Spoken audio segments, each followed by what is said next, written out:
Cuadro que se ha traído, que estaba hecho, pero que bueno, se había quedado en casa de la persona que lo tenía, se lo había olvidado.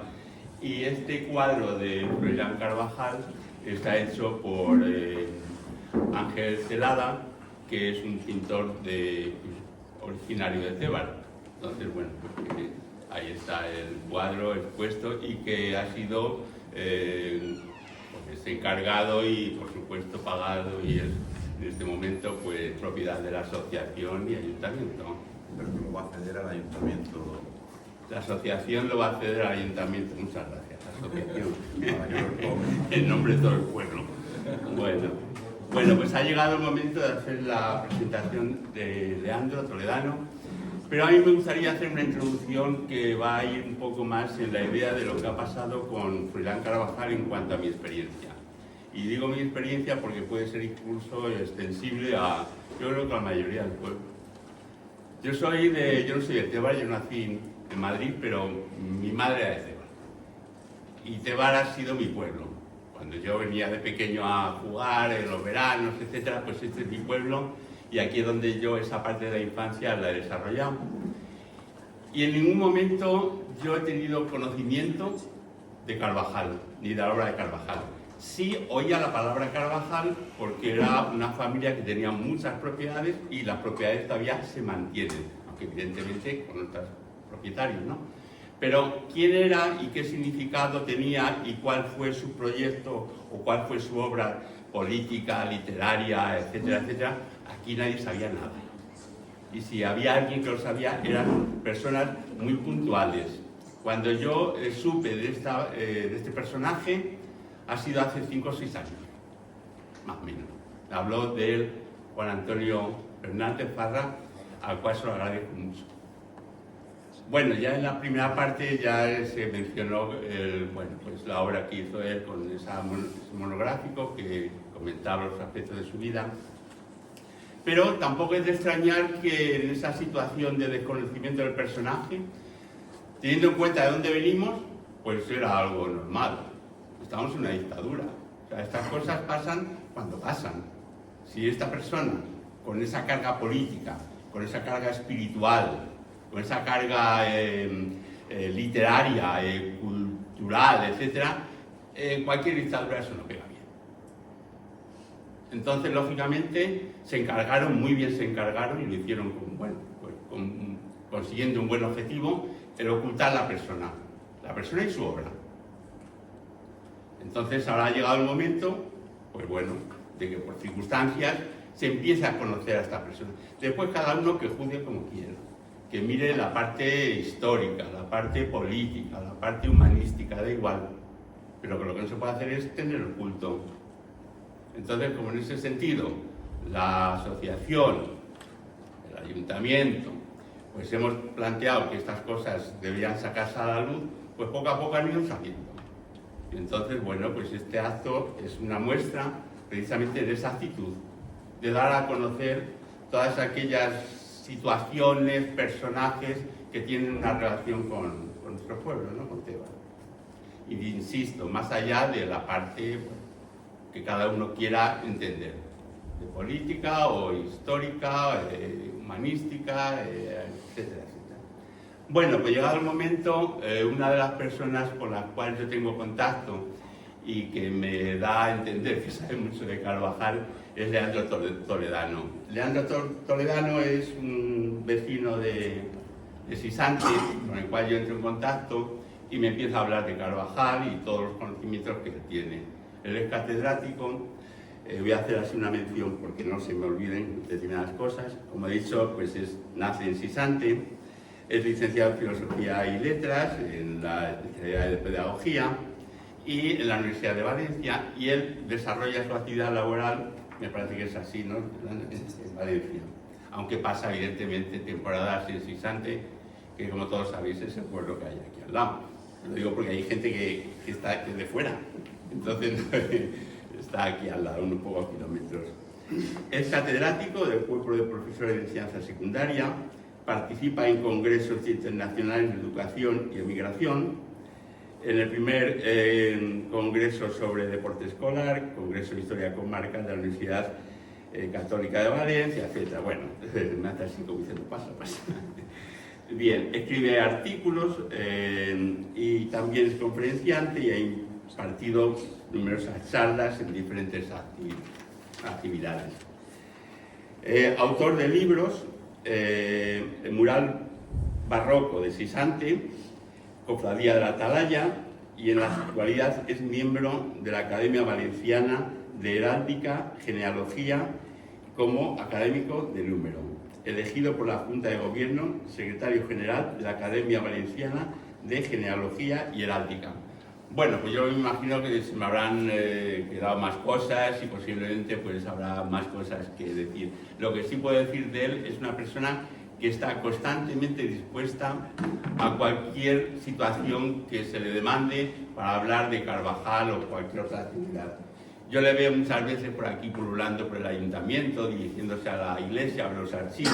El hombre es pues, un ratoncillo, ¿no? Que suele decir de biblioteca. Siempre anda por aquí buscando, mirando, a ver si encuentra, me cuenta las cosas y demás.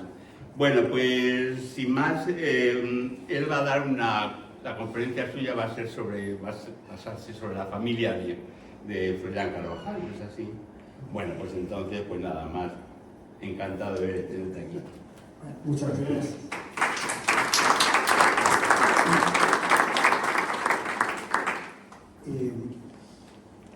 Primero, a nuestro anterior conferenciante, él en Cuenca y yo en Valencia, que conste que vamos a coincidir en muchas cosas. Si las repito, viene bien porque así las interiorizamos más, pero sí que hemos coincidido en eso, lo cual me alegra porque, por la categoría intelectual de Don. Luego, felicito al pueblo de Esteban porque tiene una persona, que es Jesús Lozano, que cuando me ven por el ayuntamiento, la parroquia y por todo, es un hombre bueno. No tiene nada suyo y todo lo que tiene lo transmite y lo deja. Entonces eso, Jesús, pues es Jesús.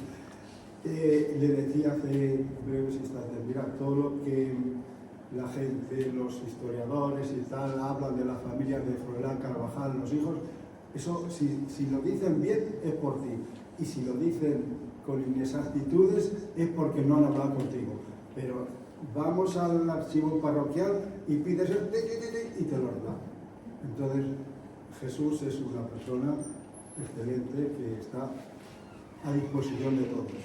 Bueno, yo, tras lo que ha hablado Mario, pues me gustaría dar un boceto, un resumen un poco de lo que es la familia. La genealogía es un rollo patatero porque el padre, la madre, el hijo, hoy la familia tiene otras connotaciones y otras cosas, pero la tradicional pues significa pues, lo que ha dicho Pablo, ir aquí al ayuntamiento, al otro archivo, y no en todos los ayuntamientos te reciben bien, y no en todas las parroquias te abren las puertas, eso que lo sepamos. Y entonces vas a un sitio, a lo mejor cercano, y quieres investigar algo, te presentas, oye, soy esto, lo otro. Y bueno, y se te pasan meses y meses y meses y no te hacen caso.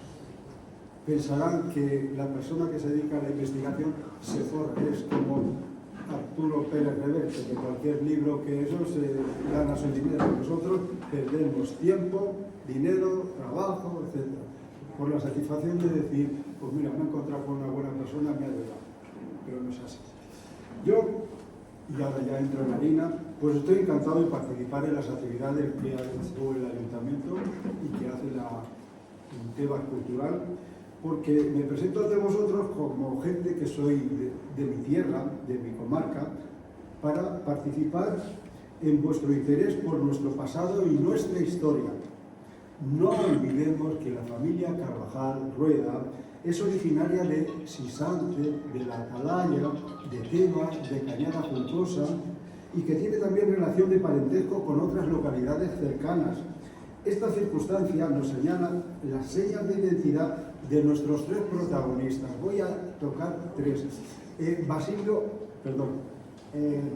Froilán no mucho porque ya nuestro conferenciante no lo ha dicho antes, ¿no? Basilio sí que le vamos a tratar de otra manera, y otra persona que está ahí, y os lo voy a dejar a vosotros para que vayáis indagando, Juan José Carvajal Agrad, que fue concejal en Madrid en el año de la República, y más cosas.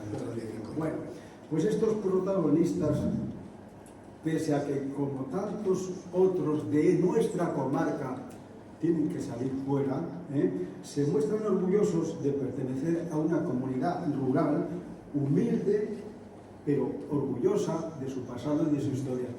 El profesor Hilario nos ha estado hablando de los artículos de Froilán cuando habla de Santa Quiteria, que pone a los de Tebas de su padre Domine, porque la gente...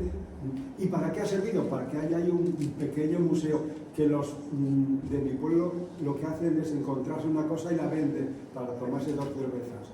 Lo digo con todo el respeto. Ahí está. Habla también de Alarcón, de Belmonte, de todas estas cosas. Luego, es gente enraizada, ¿de acuerdo? Pues hacer un bosquejo histórico de nuestros personajes hay que tener en cuenta algunas nociones de la historia. La historia, maestra de la vida, no avanza en forma lineal, no se proyecta en línea recta, sino en círculo. Por eso decimos, la historia se repite en círculo, pero dentro de un diferente formato. Por eso decimos que la historia se repite. Y este aspecto bien podría aplicarse a lo que hoy nos ocupa. Los rasgos biográficos de Froilán, de Basilio y de Juan José Carvajal tienen en común algo que muy bien especifica Benito Pérez Galdós, que escribe así, no dirigiéndose a Froilán, sino a otro personaje, pero yo se lo aplico. Sí, héroes anónimos hubo siempre en nuestras epopeyas guerreras, pero también los hubo en los dramas políticos, héroes de abnegación no menos grandes que arriesgaron la vida y el honor. Froilán, como ese nombre, fue de los más esclarecidos patriotas, de los más candorosos mártires de la idea, que martirio y candor parecen la misma cosa, y el hombre se dejó ir a su ruina y su descrédito por secundar valerosamente las ideas de libertad y justicia. Esta cita galdosiana se puede aplicar muy bien a Froilán, como mártir que fue por defender su ideario político en el año 1869. Pero otro tanto se podría decir de Basilio, que marcha a Sudamérica y allí se establece, ejerce la docencia en Buenos Aires y es requerido para ser profesor en la Universidad de Montevideo, recientemente creada. Y su sobrino, Juan José Carvajal Agrad, médico, afiliado a Izquierda Republicana, concejal en Madrid durante la Guerra Civil, fue juzgado por el bando vencedor y puesto en prisión. De eso ya hablaremos luego en el último paso. Motivo: ser republicano, como lo eran sus tíos Froilán y Basilio. Bien es verdad que las declaraciones de varias personas en el testigo, no me voy a decir nada, ¿cómo diría? Los archivos españoles son los más honrados que los archivos locales. Pides un documento y te pasan todo el juicio de Juan José Carvajal. El juicio, todas las declaraciones, está a disposición de todos los españoles. Y claro, ahí hay personas que hablan, y hablan muy bien de él. Fue un buen gestor como teniente de alcalde en el distrito de Hospicio. Fue el encargado de la rehabilitación de los niños, tal, fue médico en tal sitio y hizo una muy buena labor asistencial. Asistió a las personas de derechas que estaban en las cárceles. Ayudó a la mujer de Ruiz de Alda y le llevó ropas de abrigo. Ayudó a todos. Y esto es lo que le valió para que no fuera pasado por las armas y fuera rehabilitado al cabo de pocos años, rehabilitado como médico. Y termina siendo médico forense de Illescas. Bueno, entonces comprobamos que desde Froilán nace en el año 1830 y su hermano Basilio fallece prácticamente finalizando el siglo, unos meses antes, 1899, hay un trecho de 70 años que marcan un hito en la historia de España. Es la monarquía de Fernando VII, de Isabel II, el sexenio revolucionario, la regencia, María de Saboya, la república, la restauración, etc. Entonces, vamos a recordar todo esto. El siglo XIX se estudió muy poco en los institutos. Es un siglo desconocido. Hoy ya se le presta más atención. Entonces el siglo XX marcó las pautas del progreso en Europa, pero no en todos los países. Si en Francia y en Inglaterra se producen cambios revolucionarios en la política y en la economía, no sucede lo mismo en la España de Fernando VII, que era un rey absolutista y despótico, y que con su muerte sobreviene un periodo agitado y sangriento. Su hija Isabel está poco preparada y luego le daremos un repaso. Llevaba una vida licenciosa y no estaba a la altura de las circunstancias. Entonces, comienza el siglo XIX de la peor manera. Ahí está la familia Carvajal y como todos, pues, ¿cómo empieza? Pues con la guerra de la independencia. Es un pueblo que está constantemente en guerra, con unos con otros. Vamos a hablar contra los franceses, contra los carlistas, contra los republicanos, habrá de todo. En el año 1803, el alcalde de Móstoles es quien le declara la guerra a Napoleón, en un bando que dice: es notorio que los franceses, apostados en las cercanías de Madrid y dentro de la corte, han tomado defensa de este pueblo, capital y tropas, de manera que en Madrid hasta ahora está corriendo mucha sangre. Goya, que es un gran pintor, pero es un gran cronista de su época, y ahí nos está reflejando qué es lo que está pasando en Madrid. Pero yo os pido una cosa: observar cómo se ve los que van a morir, las víctimas, pero no se ven los soldados, no se ve la cara del soldado. Eso lo vamos a ver también, ya lo hemos visto cuando hemos visto la representación de la muerte de Froilán. Está Froilán, pero los soldados no. Los asesinos, los que matan, etc., su cabeza no aparece, su rostro no aparece. Bien.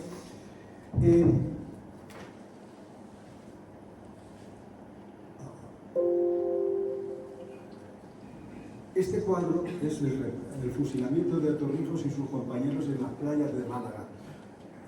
Ahí es el enfrentamiento de dos facciones españolas, los absolutistas y los liberales. En este caso, más que liberales, eran los comuneros, los que querían echar al rey Fernando VII porque era un rey absolutista. Fue llamado el rey deseado, pero cuando llega ya a España lo primero que hace es quitar la Constitución, la PEPA, esa Constitución que se aprueba justamente el día de San José. Por eso se le llama. ¿Por qué es importante esta Constitución?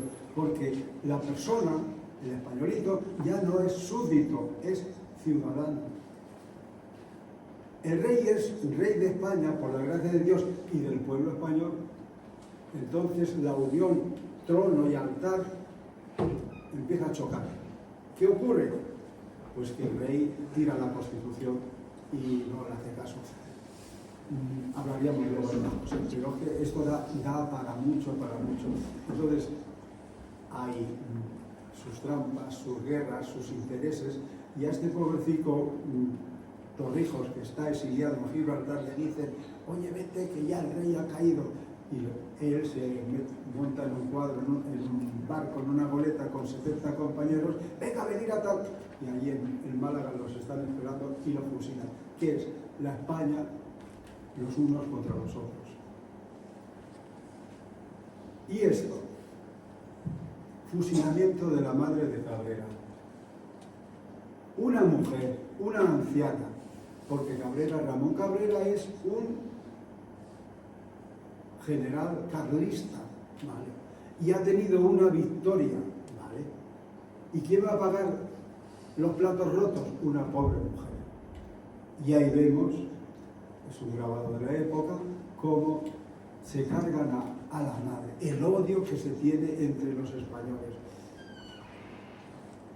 Para mí, todo el siglo XIX, lo estoy resumiendo así a grandes rasgos, es esto, es Goya. Esos dos españoles enterraron los pies para no poderse moverse y matarse a palos. Eso es el siglo XIX. Es triste. Algunos, tranquilo, algunos llegan a decir que el siglo XIX dura hasta pasado el año 75, hasta que no viene la democracia de España, que es cuando la gente, Santiago Carrillo, Fraga, Suárez, Felipe González, los unos o los otros, se abrazan y hacen un proyecto común. Entre tanto, eso no ha sido así, ha habido guerras entre unos y otros. Bueno, pues España está así, y leo. En España las mujeres, el rey Felón nos hizo muchísimas, pero las mujeres no podían reinar en razón de la ley sálica, y Fernando VII, en el año 30, promulga una pragmática sanción derogando esta ley. Por tanto, nombra como sucesora a una niña que acaba de nacer, a su hija Isabel, en contra de los derechos del hermano del rey, Carlos, carlistas. Esta decisión disgusta al hermano y a su camarilla, porque en todo entorno siempre está la camarilla de gente que encarnaba la más pura esencia del absolutismo, en tanto que quienes defendían a Isabel II, en este caso a Cristina, su madre, eran los liberales. Consecuencia de esta decisión fue el enfrentamiento en campo de batalla de dos opciones, liberales y carlistas. Hay tres guerras, una, voy resumiendo, una en el año 39, otra en el año 46, y fijaros, en el año 1872, Froilán ya está muerto. Entonces en España hay carlistas, federales, hay de todo, liberales, monárquicos. Bueno, sumamos a esto, a estas desgracias del siglo XIX, la emancipación de las colonias americanas. ¿Quién va a América? El pobrecico pueblo español, la gente. ¿A qué? A luchar. Porque los nativos de aquellas tierras veían que los cargos más influyentes en la administración colonial seguía siendo de los españoles peninsulares, no de los de allí. Entonces están siendo influenciados por las ideas de la Revolución Francesa y, lógicamente, pues piden la independencia como se pidió la independencia de Estados Unidos, independizándose de Inglaterra. Entonces, no hay que olvidar la sangría de vidas humanas que supone mantener el orden, combatir en las colonias y trasladar allí a los jóvenes soldados. Un esfuerzo inútil que siempre soporta el pobre y humilde pueblo español. El reinado de Isabel II, bien, la han hecho reina a medida, justamente cuando nace. Benito Pérez Galdós la llama la de los tristes destinos, que nace el mismo año que Froilán, en 1830, y ocupará el trono de España hasta el 68. Recordad que Froilán se levanta y proclama la República en Sisarte en el 67. Eso fue luego motivo para que lo pasaran por las armas. Bueno, y en el 68 viene la Revolución, la gloriosa, y echan a Isabel II. A los 13 años es proclamada mayor de edad y reina ya, asume la corona.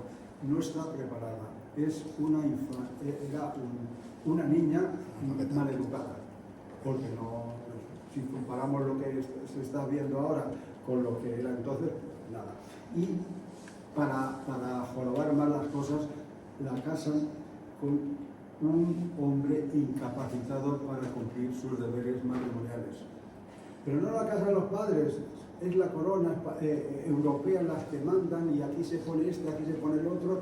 El rey Fernando VII está jorobado, pues mandamos a los 100.000 hijos de San Luis para que los pongan en orden. Entonces le ponen un matrimonio que no va a crear ningún problema para las monarquías europeas, a Francisco de Asís. Y la gente gente española, con ese puntillo que tiene, decía Isabel tan frescachona y don Paquito tan mariquito. Ojo, esto será así. Los carlistas, si sacáramos ahora un refranero, un chascarrillo de carlistas, de liberales, del trágala perro, etcétera, etcétera, España, para eso el pueblo español tiene su gracia y su chispa para todas estas cosas. Y entonces a esta buena mujer pues le tocó bailar con el menos indicado. Entonces la falta de preparación, era una adolescente, cuando es proclamada, pues se va acompañada de un comportamiento personal escandaloso, porque ya os imagináis, y en su descargo hay que anotar que siempre estuvo presionada por las camarillas y por el peligro de la guerra con los carlistas. Hay una anécdota que ejemplifica el modo y el sentido de cómo se resolvían los problemas en aquella época. Cuando en el otoño de 1847 se está tratando en el Consejo de Ministros sobre la formación de un gobierno plural con la participación de opciones políticas diferentes y la concesión de una amnistía general, por lo cual presagiaba una nueva manera de enderezar el rumbo de una nación a través del entendimiento común, el general Narváez, sable en mano, entra en la sala del Consejo de Ministros y disuelve la reunión. Actitud esta que será utilizada a lo largo de mucho tiempo en nuestra historia, la irrupción de un militar en la vida política. Pongo dos ejemplos de cómo lo entendían los periodistas de aquella época. Nosotros no defendemos al gobierno, pero le creemos impotente para arreglar la cosa pública de la manera que exige el Estado a lo que hemos llegado. Pero como somos imparciales, tenemos que decir que aquí no hay gobierno posible, ni se sabe gobernar, ni se sabe hacer la oposición, y lo que domina es la pasión, y los caracteres que distinguen la política son el odio, la vanidad y la más supina ignorancia. Esto lo escribe el Cascabel en el año 1868. Y Froilán, pues Froilán, utilizando ese lenguaje suyo fuerte, dice, porque conviene decirlo para que lo sepa todo el mundo, aquí no se ha tratado ni se trata de intereses generales, sino en apariencia y de modo secundario. Y repite, aquí no se ha tratado ni se trata de otra cosa que de los intereses personales o de bandería. Aquí no se ha tratado, repite, aquí, no se ha tratado ni se trata de otra cosa que sobreponer una ambición a otra, una soberbia a otra y un orgullo desmedido a otros sin límites. Bueno, pues este es el panorama histórico en el que se desenvuelve la familia Froilán. ¿Dónde? En Sisante y Artega. Vamos a ver. En Sisante llega en el año 1717 un señor que farmacéutico, y toda la familia está relacionada con el mundo de la medicina, cirugía, como José, el médico de aquí, médico, farmacéutico, incluso clerecía. Hay uno que eran, como la época lo llamaba, pues absolutistas, eran gente trono y altar. Esto sí que lo tengo documentado. El cura que bautizó a Froilán y a sus sobrinos aquí, que venía a la parroquia cuando nacían, el cura era muy absolutista. Os cuento una anécdota. Cuando ya se establece o sale la PEPA y la gente, pues la PEPA, la Constitución, la cogen, el cura y otros más, y en la puerta de la iglesia la apalean. Le prenden fuego. Todo esto el viernes, que es día de mercado. Le prenden fuego y le dicen al sacristán, toca al muerto. O sea, no era precisamente muy liberal. Ojo, el tiempo cambia, los años cambian y sus sobrinos van a ser otra cosa. Pero yo, el padre de Froilán Carvajal y don Hilario, que lo ha dicho muy bien, voy a sacar una cita. En las actas de la sesión de la Real Academia de la Historia, en la sesión ordinaria, el director Martín Fernández Navarrete presenta una relación de don José Carvajal, profesor de cirugía de Teba, Cuenca, del descubrimiento efectuado en dicho término en el lugar denominado Calvillos sobre un hallazgo de una sepultura romana con una inscripción. Esto se puede sacar también de los archivos nacionales, te lo pasan porque está ahí, pero ¿qué pone de manifiesto? Que este hombre era un ilustrador, era un hombre culto, y esa cultura y ese interés por las cosas se las transmite a sus hijos. ¿Dónde lo vemos? En los escritos de Carvajal, cuando nos habla de Tebar, Alarcón, etc. Eso, el que siembra, recoge, y ahí tenemos una muestra. El pueblo de Tebar, pues todas esas cosas que va a tener, tiene su pequeño museo. La familia de Tebar. Bueno, en Sisante ya no queda la familia Carvajal. No hay aquí gente mayor así, pero la última persona con el apellido Carvajal fue doña Teresa Carvajal, la madre de don Pablo Jover Carvajal, el cura, y ya todo eso falleció. En Tebar, la población de Tebar y la Atalaya son colindantes y la relación de los vínculos familiares son normales entre sus habitantes. Los Rueda y Prieto son agricultores acomodados. De las tierras desamortizadas, estas familias adquieren una cantidad respetable de terreno de labor. Y en la comarca de escasa rentabilidad agraria, los Ruedas y Prietos son agricultores de una saneada economía. Gentes de cierta categoría social que en su entorno pues hacen gala o lo demuestran. Voy a poner un ejemplo. Mirad, viene el obispo de Cuenca en el año 1831 y viene a hacer la confirmación a la parroquia. ¿Quiénes fueron los padrinos? El padrino de los niños y el padrino de las niñas. Pues el padrino de los niños es Melquiades Rueda, que es comandante de realistas. Los reales, no de los carlistas ni de los liberales. Y para las niñas, doña Juana Rueda, su hermana. Y ahora ya viene la relación que comienza de los niños que son, o de las personas que son confirmados son, el primero, don José María, doña Josefa, perdón, el don todavía no ponían ellos, Teresa, Plácido Bernardo, Vicente, Juan Benito, Luis Perfecto y Basilio. Estos son las personas que encabezan la relación de personas confirmadas. ¿Qué me está indicando? ¿Quiénes son los padrinos y quién encabeza la Bueno,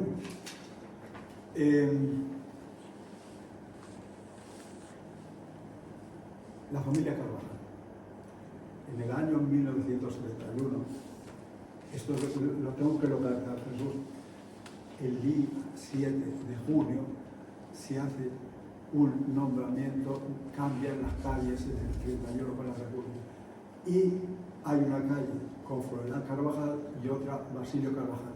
No sé cuál es, la tengo que localizar, pero ya, eso ya, ahora... Eso yo te lo digo. La calle que va desde debajo del horno hasta la farmacia. Eso ya lo tengo. La actual y solo Galo. Sí, es lo que quiero, pero claro, eso me he metido alguna vez y he quedado con la chica, con la administrativa, y luego después, que ahora estoy de vacaciones, meter y localizar partidas de defunción o tal, que aparezca ya esa calle. Esto es interesante, desde luego. Entonces, hay mucho interés en que en el año 31 pues todo esto se recupere. Tras la exposición, de verdad que es que me ha gustado mucho, se lo digo y lo digo públicamente. Voy a hacer 3 notas de 3 anécdotas de Froilán Carvajal. Bueno, estos son los hijos que no aparecen. Esto es obra de Jesús, que me lo facilita. Esta es la imagen de Froilán, que es curioso. Tiene la camisa de los garibaldinos. Garibaldi es... Ojo, mira, Garibaldi es el que une, y es uno de los precursores de la unión de Italia. Y no se ha hablado nunca, muy poca gente habla de la Unión Ibérica, porque los federales eran iberistas. En Portugal y en España había un movimiento de unión. Eso, pues, ni a los políticos de allí ni a los de aquí les interesa y se lo han callado. Se lo han callado. pero el iberismo está ahí presente. Entonces, es curioso, otra nota, la parte de atrás, esa fotografía se la dedica Froilán a mis amigos de Lorca. Y ahí están Milagritos y toda esa gente. Luego los Ruedas tienen relación con... porque Melquiades Rueda compra cosas, tiene tierras en Murcia. Bueno, sigue. Este cuadro es de Pepe Tajada, el pintor de Sisante, que recrea lo que ocurrió en Sisante el día 28 de 1873. Ahí se ve el ayuntamiento, van al ayuntamiento, piden raciones, pues de dinero, se las conceden, 9.000 que se llevaron. Hacen un juicio sumarísimo, condenan a los reyes y los ejecutan. Y levantan acta. Entonces, el Froilán, el bueno de Froilán, en su periódico La Revolución dice: y lo dejamos depositados a una persona de confianza para que luego, y esa persona de confianza, pues o lo ha escondido muy bien o lo quemó por temor a represalias. Vale, ahí está. Y en la anterior exposición pues se ha hablado de un casino. Yo, por aquello de que estuvimos allí en IBI, hicimos la exposición de nuestro buen... Este es el ayuntamiento de IBI, en donde él fue preso y donde está la habitación donde estaban todos y donde estaba él separado. Pero ahí hay un balcón, y en ese balcón hay una expresión en IBI que es IBI ni mu. En un momento determinado puede salir, se asoma al balcón y dice: ¡viva la República Federal! El pueblo está allí congregado porque ha visto que ha venido soldados, gente, tal, y quiere enterarse que lo es. Y ¡viva la República! Ibi ni mu. Esa expresión todavía se utiliza. ¿De acuerdo? Otra. Hemos visto el fusilamiento de Froilán. Se quita y el tío valiente da la cara. Los soldados, dice la tradición, esto, Rodríguez, te quedas un poco con la duda, pero parece ser que hubo 2 salvas de tiros. La primera no le quisieron matar, no le dieron. El oficial se debió montar en cólera y es en la segunda tanda de disparos cuando cae muerto. Luego, ya te está dando a entender. Hay otra cosa más aún, es la dama del mantón que se utiliza. Hay en IBI una persona que, o porque ha trabajado con la monarquía, la gente grande, etcétera, etcétera, pues le tiene la prerrogativa de que a aquel condenado a muerte le pase su mantón, se le perdone la vida. No lo sé si esto fue así, pero desde luego a Froilán no le perdonaron la vida. Ahí vemos cómo Froilán pues es fusilado. ¿De acuerdo? Podríamos hablar más cosas de él, pero 3 años después, no, 4, en Cartagena, en la época del cantonalismo, la Junta Soberana de Cartagena decide, en sesión de anoche, acordó por unanimidad y a propuesta de los dignos defensores del castillo de San Julián, que dicho castillo se denomine en lo sucesivo Castillo de Froilán Carvajal, en conmemoración del sacrificio de este mártir en defensa de la Federación Española. Salud y Federación. 9 de septiembre del 73. Federación. Ojo. Juntos. Hay una anécdota que luego la han recordado los políticos ahora últimamente. Me estoy enrollando tanto. Bueno, pues vamos a ver. Pasamos ya a la familia y vamos a hablar de Basilio. Basilio es el personaje de la historia, es un personaje en la historia local de Teba que queda eclipsado por la extraordinaria figura de su hermano Froilán. Nace en el 41 y es el menor de los 8 hijos de don José Carvajal y de doña Ana Rueda. La posición económica de la familia es la propia de la pequeña oligarquía local. familia pudiente que a tenor de los tiempos es en el transcurso del siglo XIX pues evoluciona en su manera de pensar y de vivir. En los primeros años del 80, 1800, padres y familiares están más cercanos y más radicados en la Tebar, Sisante, la Atalaya, son partidarios decididos de un gobierno absolutista, que tiene como fundamento la unión indisoluble del trono y del altar. Y la muerte de Fernando VII implica la introducción de un ideario nuevo, es el ideario de las Cortes de Cádiz, de la Tebar, siempre rechazada por los partidarios del rey Fredón. Serán los hijos y descendientes de Carvajal y Rueda quienes asuman estas novedosas maneras de pensar y de vivir. Los hombres de la familia reciben una formación académica en centros docentes del entorno, Tebar y La Jara, que les habilita para encontrar un trabajo en Madrid.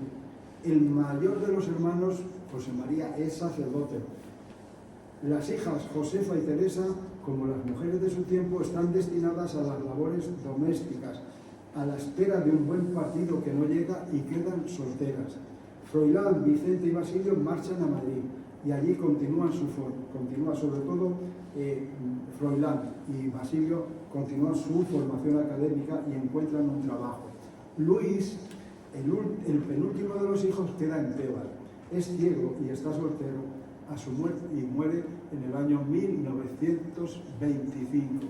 Él es el que... pues cuando nace Juan José fue a dar el parte de él de, oye, que ha nacido mi hermano, mi sobrino. Es el único representante ya que queda de la familia. Tengo la sospecha, lo que hemos leído así un poquillo el tema de a José Torres Mena, que era un político conquense de nuestra tierra, de nuestro entorno, que este hombre debió prestar ayuda a Froilán cuando era un poco mayor que él, cuando Froilán empieza sus estudios de Derecho en Madrid. Su padre, el padre de Torres Mena, es médico como lo fue don José Carvajal. Y Torres Mena reconoce con esta frase lo siguiente: tengo una deuda sagrada de amistad por sucesión paterna contraída. Hay un motivo que le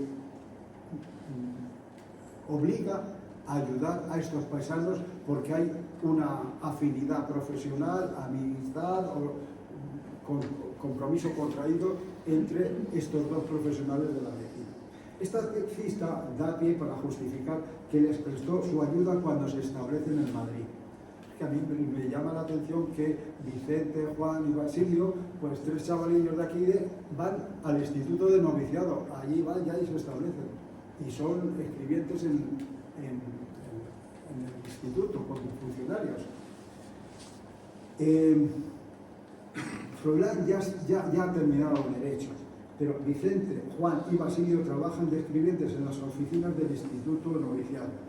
Vicente es el primero y luego incorpora a la secretaría a sus dos hermanos menores. En la fecha del personal del auxiliar del instituto, en el año 1967, consta que residen en Madrid, en la calle Hernán Cortés.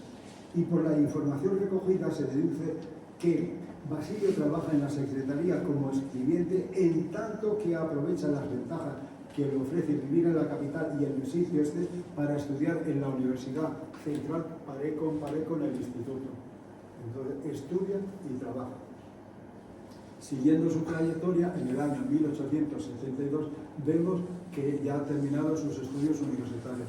Ojo, los estudios de aquella época no son los mismos de ahora. Al igual que cuando decimos que Froilán Carvajal era notario, sí, no ejerció, pero tampoco era el tema de las notarías, todo era hecho de otra manera. En una de las actas se dice: Carvajal Rueda, don Basilio, licenciado en Ciencias y Farmacia, calle de las Cochas número 4. ¿Qué me da a entender? Que este hombre fue un tío muy preparado, muy estudioso, muy consciente. Yo luego diría, si hay aquí algún maestro o gente de la enseñanza, que este hombre está muy relacionado con el krausismo y lo que luego da pie a la institución libre de enseñanza. Ahora veremos por qué.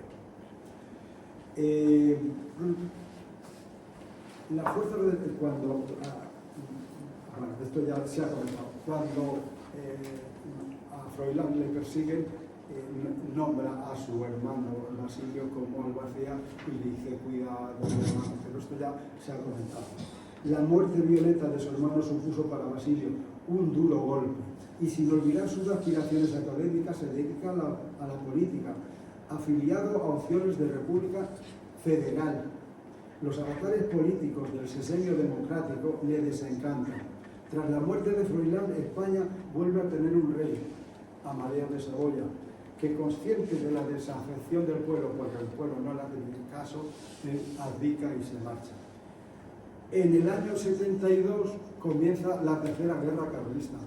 Si hablamos de Cuenca, la Tercera Guerra Carlista tela allí porque la princesa que fue por allí, aquello fue, hasta no hace mucho tiempo, bueno, hasta después de la Guerra Civil, en Cuenca había un monumento a las víctimas del carlismo. Pero luego, como los carlistas salían con el otro, pues quitamos esto y ponemos otra cosa.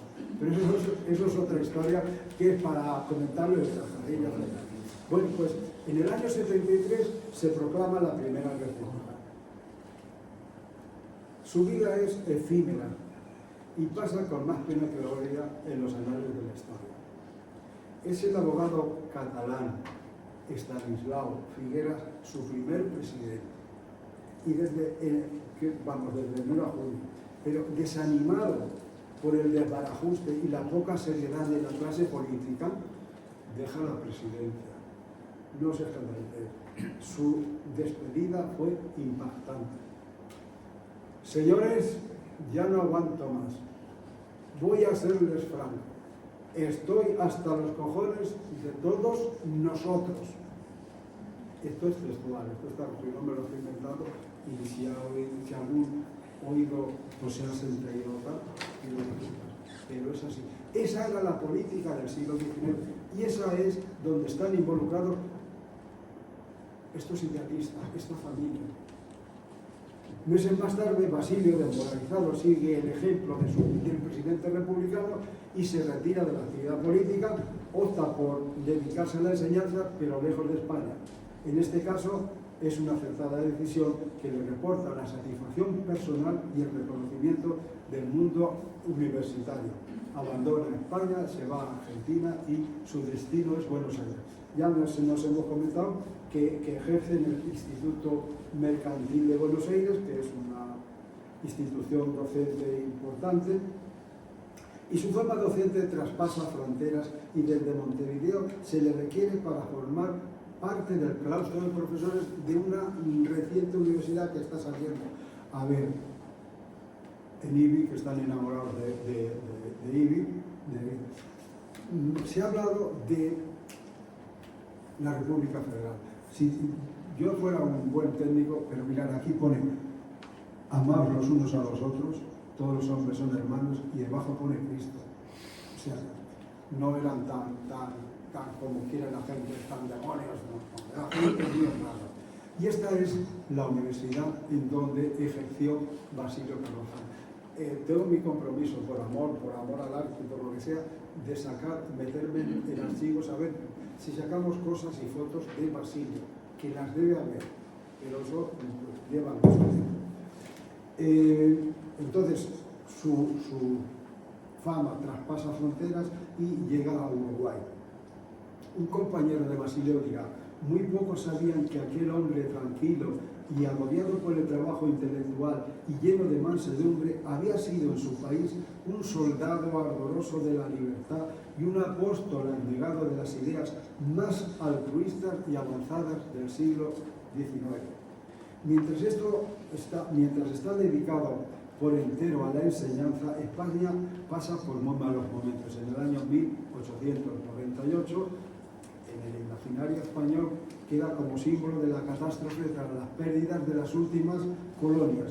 Y el grito de protesta no nace de la derrota, sino del descontento ante el ambiente político, social y cultural. Tras 25 años de ausencia, Basilio toma unos meses de descanso y regresa a España. El ambiente que encuentra es desolador. Nada por lo que él había luchado se ha llevado a cabo.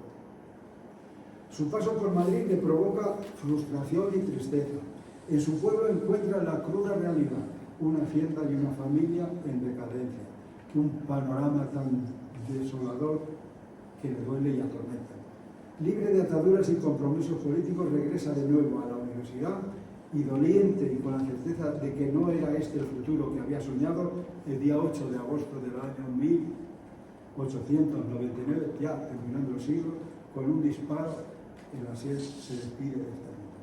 Basilio es un intelectual comprometido y un hombre prudente. Fue víctima inocente de los males que aquejaron España.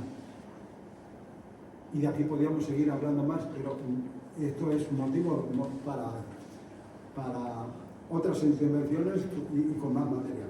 Entonces, la Universidad de Montevideo le dedica casi un tomo, en el tomo de los anales del año 1899, le dedica un muy buen espacio.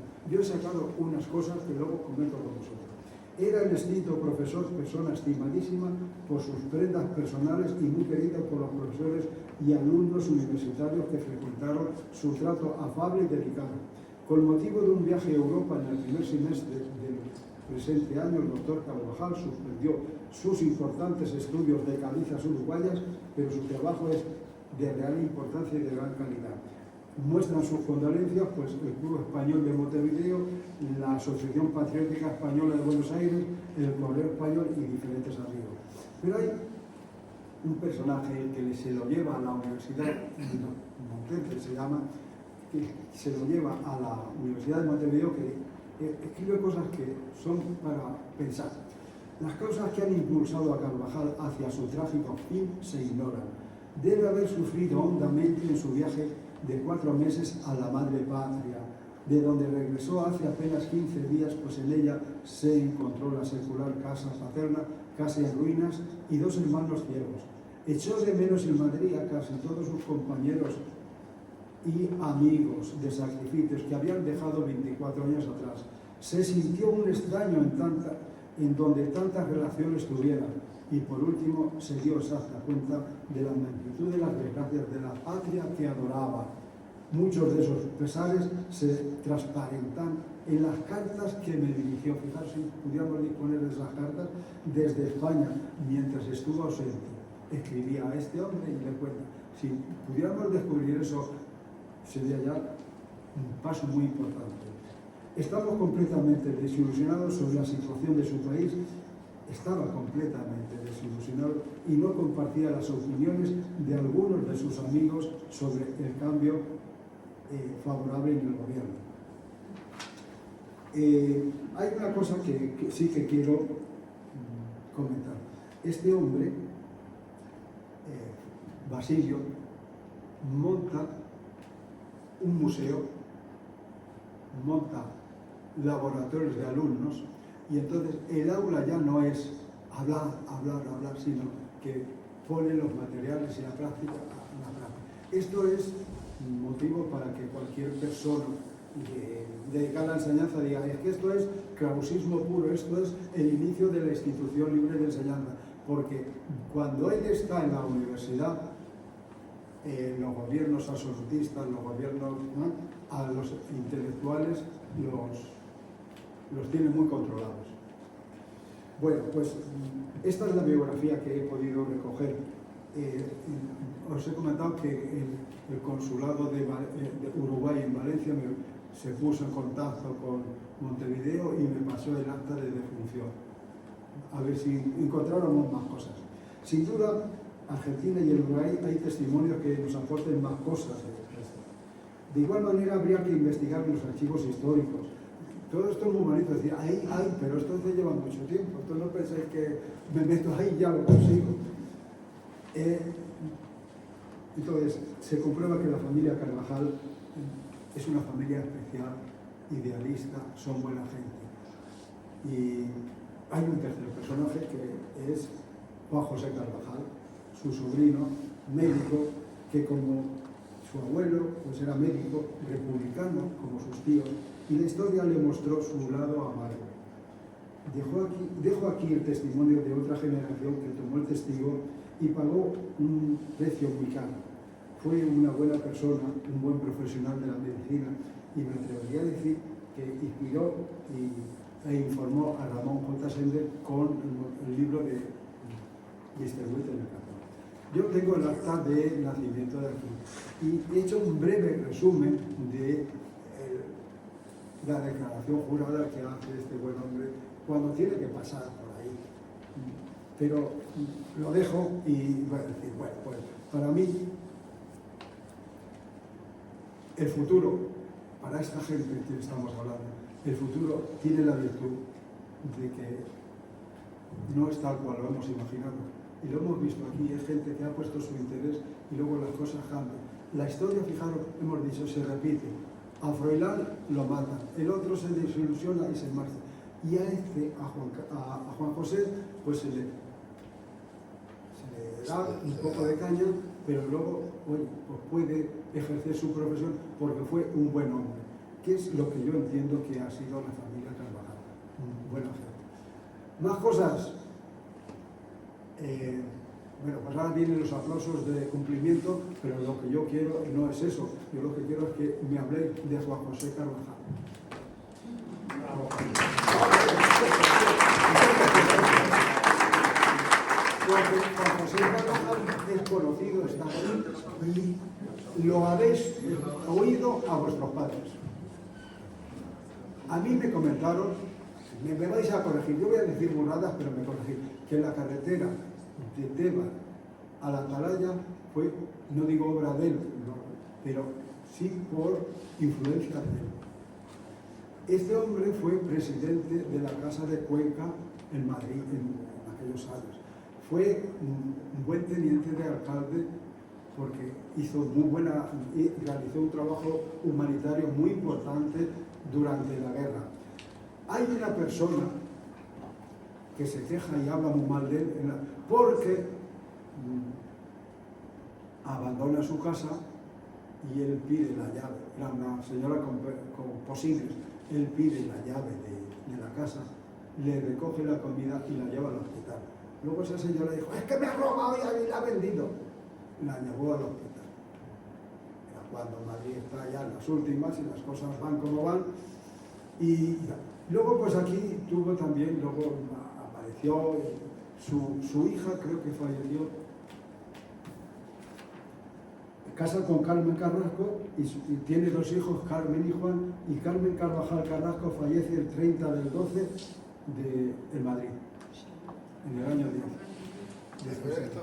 Así que ahora habláis y me comentáis y me decís, pues no estoy de acuerdo.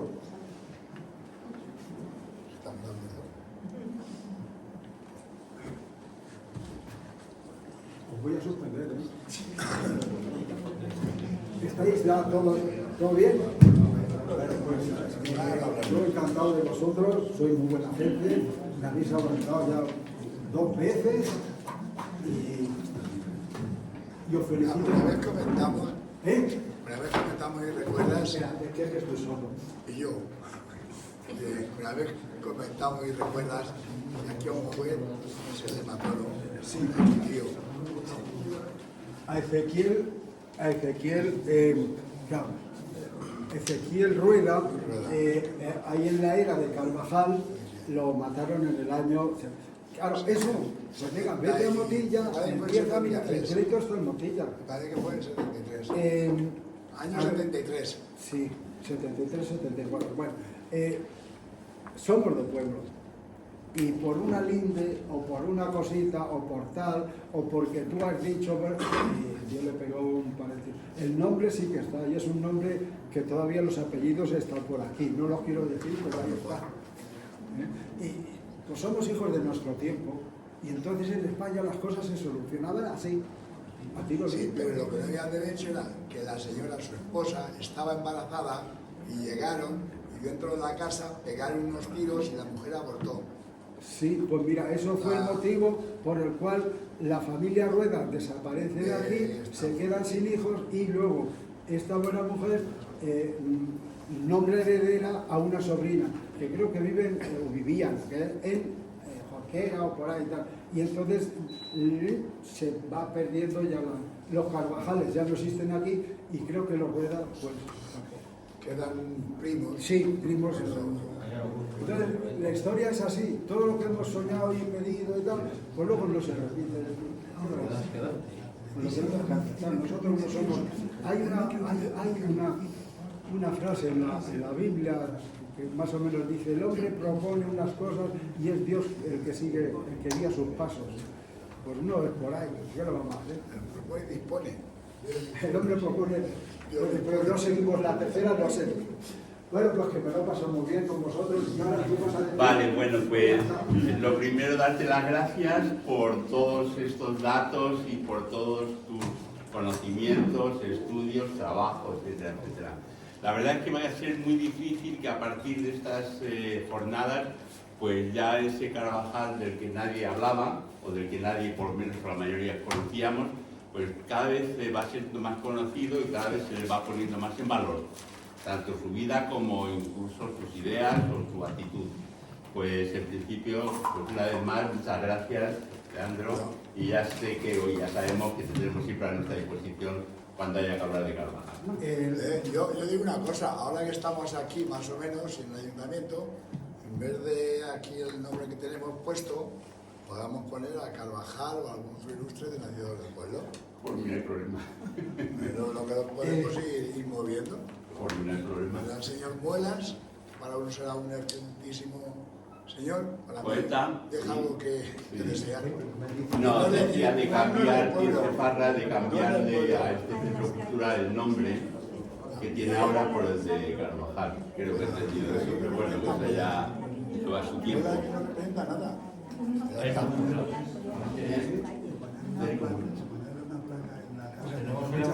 ya Poeta. Pero eso ya son los propietarios. Hay que cambiar